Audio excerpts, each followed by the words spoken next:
3C クイズ。1960年代の後半には、新たに 3C と呼ばれるものが現れました。一つがカラーテレビ。で、二つ目がクーラー。はい。そしてもう一つは何でしょうか？洗濯機。違います。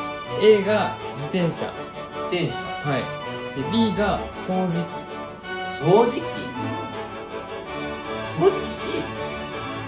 3C、カラーとクーラー、英語に利用してみる。僕ね、サイクリストとしてね、A ですね。サイクリストです。サイクリスト